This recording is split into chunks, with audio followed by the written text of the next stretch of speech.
तारक मेहता का उल्टा चश्मा सबका ऑल टाइम फेवरेट शो है, लेकिन अभी भी कुछ ऐसी चीजें हैं जो कभी शो में नहीं हुई और जिनका हर व्यूअर अब तक इंतजार कर रहा है। तो चलो आज बात करते हैं उन्हीं चीजों की और इमेजिन करते हैं कि अगर वो सब फाइनली हो जाए तो कैसे प्ले आउट करेगा। इस लिस्ट में सबसे पहले अगर किसी चीज को रखना चाहिए तो वो डेफिनेटली होगी पोपटलाल की शादी। तारक मेहता का उल्टा चश्मा की शुरुआत से ही पोपटलाल की शादी को बार बार टीस किया गया है, लेकिन कभी भी उसकी शादी हो ही नहीं पाई। कभी कोयल उसे बेवकूफ बना देती है, कभी बुलबुल किसी और से प्यार करने के चक्कर में पोपटलाल के साथ ड्रामा करती है, कभी वो खुद दो लड़कियों के बीच अटक जाता है और कभी जिससे वो सच में प्यार करता है वो लड़की निकलती ही नहीं। ऐसे ही अजीबोगरीब बहाने बनाकर हर बार पोपटलाल की शादी को साइड कर दिया जाता है। फिर भी हम हर वक्त वेट करते हैं कि कब पोपटलाल की शादी होगी। जब भी पोपटलाल की शादी का ट्रैक आता है तो हम लोग हमेशा एक्स्ट्रा एक्साइटमेंट में आके तारक मेहता का उल्टा चश्मा देखते हैं, लेकिन अब ऑनेस्टली लगता है कि पोपटलाल की शादी कर ही देनी चाहिए, क्योंकि अब विजुअल्स में भी वो काफी एजेड लगने लगे हैं। जहां उनके दोस्तों के बच्चे भी शादी के लायक हो चुके हैं, पोपटलाल खुद अभी तक कवारे हैं। इनफैक्ट अगर पोपटलाल की शादी टाइम पे हो गई होती तो जो नई फैमिली तारक मेहता का उल्टा चश्मा में इंट्रोड्यूस हुई है और उनके जो बच्चे दिखाए गए हैं उन्हें एक्चुअली पोपटलाल के बच्चों के रूप में भी दिखाया जा सकता था और हमें गोकुलधाम सोसाइटी में एक नई भाभी भी मिल जाती। लेकिन इस बारे में आप क्या सोचते हो मुझे कमेंट्स में जरूर बताना। चलो अब चलते हैं अगले पॉइंट की तरफ। अगले पॉइंट में हम बात करने वाले हैं दया की माँ की। बिल्कुल पोपटलाल की शादी की तरह दया की माँ को भी हमेशा टीज किया गया है। कभी सुंदरलाल दया की माँ बन के आ जाता है, कभी वो जेठालाल के नए नए नाम रखती हैं, कभी उनके अवार्ड फंक्शन में असली में कभी होती ही नहीं। फिर भी उनको देखने की क्यूरियोसिटी हर बार व्यूअर्स के अंदर टॉप नॉच लेवल पर है। स्पेशली जब जेठालाल के लिए अलग अलग नाम रखे जाते हैं तो काफी मजा आता है। सच कहूँ तो मुझे पर्सनली जेठालाल के उनके लिए फनी फनी नाम रखना बहुत पसंद आता है, लेकिन इतने साल से भी उनका नाम लेने के बाद भी और इतनी पॉपुलैरिटी होने के बाद भी हमें असली जीव दया बहन कभी नहीं दिखाई गई। साथ ही साथ दया के बाबूजी का भी मेंशन कभी कभी आता है, लेकिन जितनी बार दया की माँ की बात होती है उतनी बार नहीं। इसीलिए शो खत्म होने से पहले फैंस चाहते हैं कि एक बार तो दया की माँ यानी जीव दया बहन को जरूर देखा जाए। और ऑनेस्टली मुझे लगता है कि अगर तारक मेहता की टीम टीआरपी को पीक पे ले जाना चाहती है तो ये कार्ड जरूर प्ले करेगी। बस अब होप यही है कि हमें उनका दर्शन जल्दी से हो जाए। और तब तक हम बढ़ते हैं अपने नेक्स्ट पॉइंट की तरफ। अब बात करते हैं तारक मेहता का उल्टा चश्मा की मोस्ट फेवरेट कैरेक्टर की, यानी दया जेठालाल गड़ा। अगर आपको याद हो तो 2017 से ही हमें दया का कैरेक्टर शो में दिखाई नहीं दिया है। कभी वो फोन कॉल के जरिए कनेक्ट होती थी, कभी वीडियो कॉल पर एक छोटी सी झलक मिल जाती थी, लेकिन अब तो उनके ग्लिम्स भी शो में देखने को नहीं मिलते। आसिफ मोदी बार बार टीवी इंटरव्यूज और यूट्यूब चैनल के थ्रू बोलते तो हैं कि दया को जल्दी वापस लेके आएंगे या फिर पुरानी दया भाभी रिटर्न करेगी, लेकिन अभी तक ये सिर्फ प्रॉमिस ही रहे हैं। रियलिटी ये है कि 2017 से 2025 तक ऑलरेडी 8 साल निकल गए हैं और दया अपने परिवार के पास वापस नहीं आई। ये काफी अनरियलिस्टिक लगता है, क्योंकि कोई भी वाइफ इतना लंबा अपनी फैमिली से दूर रह कैसे सकती है। इसी वजह से ऑडियंस की डिमांड है कि चाहे नए फेस के साथ ही सही, लेकिन दया को शो में वापस लाया जाए। वैसे कुछ लोग ये भी कहते हैं कि दया का वापस ना आना ही बेटर है, लेकिन स्टिल मुझे कमेंट्स में जरूर बताना कि आपको दया भाभी वापस चाहिए या नहीं।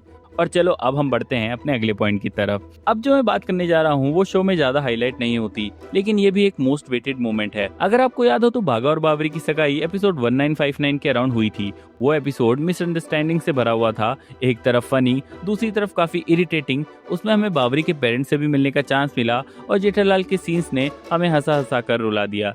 लेकिन प्रॉब्लम ये थी कि सगाई के बाद भी अब तक लगभग 2000 एपिसोड हो चुके हैं और बाघा और बावरी की शादी नहीं हुई है। रियलिस्टिकली देखा जाए तो इंडिया में सगाई के लगभग 1-2 साल के अंदर या फिर मैक्सिमम 6 महीने के अंदर ही शादी हो जाती है, लेकिन यहाँ तो लगभग 10 साल से भी ज्यादा टाइम बीत चुका है शो की टाइमलाइन में और अब तक शादी की बात तक नहीं हुई। ये काफी कंसर्निंग है और फैंस अब भी वेट कर रहे हैं कि बाघा और बावरी की शादी कब होगी। ऑनेस्टली मुझे भी उनकी शादी देखनी है, लेकिन साथ ही मैं ये भी कहूंगा कि मुझे पुरानी वाली बावरी थोड़ी मिस होती है। आपका क्या कहना है इस बारे में कमेंट्स में मुझे जरूर बताना। तब तक हम चलते हैं अपने नेक्स्ट पॉइंट की तरफ। इसके बाद जो मैं पॉइंट लाना चाहूंगा वो एक ऐसा टॉपिक है जिसके ऊपर इंटरनेट पर हमेशा डिस्कशन होते रहते हैं, और वो है बबीता और अंजलि मेहता के बच्चे। हाँ, आपने बिल्कुल सही सुना। शो इतने साल पुराना हो चुका है, लेकिन अब तक हमें अंजलि तारक या फिर बबीता अय्यर के बच्चे देखने को नहीं मिले या फिर उनका एक डिस्कशन भी देखने को नहीं मिला। समझ आता है कि शो के मेकर शायद शो को वैसा ही नॉर्मल रखना चाहते हैं जैसा वो शुरुआत में था, लेकिन फिर भी 17-18 साल बीत जाने के बाद अगर किसी कपल के बच्चे ना हो तो नेचुरली ऑडियंस के दिमाग में ये सवाल जरूर आता है। वैसे तो ये एक कपल का पर्सनल डिसीजन होता है कि वो बच्चा करना चाहते हैं या नहीं, लेकिन शो के थ्रू इस टॉपिक पर डिस्कशन दिखाया जा सकता था। एक्चुअली ये एक अवेयरनेस पॉइंट भी बन सकता है कि कैसे विदाउट किड्स भी एक कपल एक नॉर्मल और हैप्पी लाइफ जी सकते हैं। लेकिन अभी तक इस चीज को टच भी नहीं किया गया। इसीलिए मेरा मानना है कि चाहे उनके बच्चे ना हो, पर कम से कम एक बार उनके ऊपर डिस्कशन होना चाहिए, या फिर फाइनली उनके बच्चों को दिखाकर इस टॉपिक को क्लोज ही कर देना चाहिए। चलो अब बढ़ते हैं नेक्स्ट पॉइंट की तरफ। अगला पॉइंट भी काफी टाइम से शो में निगलेक्ट किया गया है। अगर आप नोटिस करो तो तारक मेहता में हमेशा पोपटलाल की शादी के बारे में बात की जाती है, लेकिन और भी कुछ कैरेक्टर्स हैं जिनकी शादी अब तक हो जानी चाहिए थी। अगर इस लिस्ट में मैं सबसे पहले रखूं तो वो होगा सुंदर। उसकी शादी के बारे में कभी भी कोई बात नहीं होती, जैसे मेकर्स ने इस टॉपिक को इग्नोर ही कर दिया हो। फिर आता है अब्दुल, वो भी अब काफी एज हो चुका है, लेकिन अभी तक उसकी शादी के बारे में भी एक भी लाइन मेंशन नहीं हुई गई है। एंड इवन रीटा रिपोर्टर, उसके बारे में भी आपने शायद ही कुछ सुना हो। और अगर टप्पू सेना की बात करें तो टप्पू भी काफी मैच्योर हो चुका है, लेकिन उसकी शादी की बात तो दूर, अभी तक उसके करियर के बारे में भी कुछ क्लियर नहीं है। 17-18 साल बीत गए हैं, लेकिन टप्पू सेना अभी भी 10-15 साल के बच्चों की तरह ही बिहेव करती है। अब ये जरूरी है कि इनको ग्रो करते हुए दिखाया जाए, जैसे उनके एम्बिशंस, करियर स्ट्रगल्स, फेलियर्स और सक्सेस। ये सब उनके बड़े होने की नेचुरल जर्नी को ऑडियंस के सामने ला सकता है। यहाँ मैंने 2 पॉइंट मिस कर दिए, शादी और करियर, लेकिन मुझे लगता है कि आप मेरी बात जरूर समझ गए होंगे।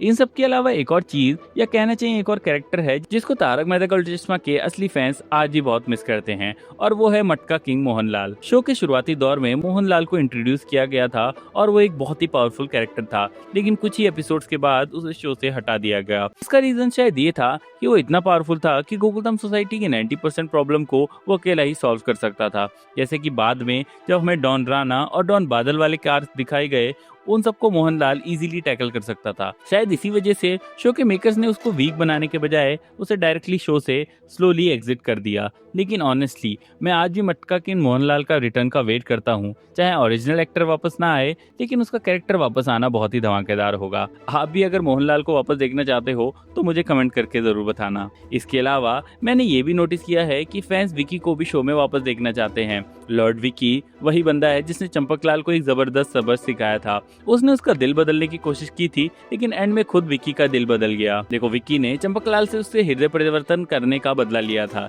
लेकिन बाद में विक्की का हृदय परिवर्तन हो ही गया। फिर भी उसने चंपकलाल के साथ जो किया था वो देखना तारक मेहता का उल्टा चश्मा के फैंस के लिए एकदम सेटिस्फाइंग मूवमेंट था। और ये ऑब्वियस है काफी रीजन की वजह से। विक्की का कैरेक्टर इंटरेस्टिंग भी था और पावरफुल भी, और शायद पहली बार ऐसा हुआ था कि शो में किसी ने चंपकलाल को असली में मजा चखा दिया था। इसी वजह से शायद लोग उसके वापस आने का वेट कर रहे हैं, लेकिन ऑनेस्टली उसका कमबैक थोड़ा मुश्किल लगता है। लेकिन ये तो थे मेरे कुछ पॉइंट जो मैं शो में देखना चाहता हूँ, लेकिन आपको क्या लगता है? आप शो में क्या देखना चाहते हो वो मुझे कमेंट्स में जरूर बताना। मुझे पता है कि आप में से कुछ लोग ये भी चाहते हैं कि शो बंद हो जाए, जो कि काफी लॉयल फैंस सोचते हैं, लेकिन सच ये है कि तारक मेहता का उल्टा चश्मा की टीआरपी रैंकिंग में टॉप कैटेगरीज में आती है, इसीलिए अभी उसका बंद होना मुमकिन नहीं है।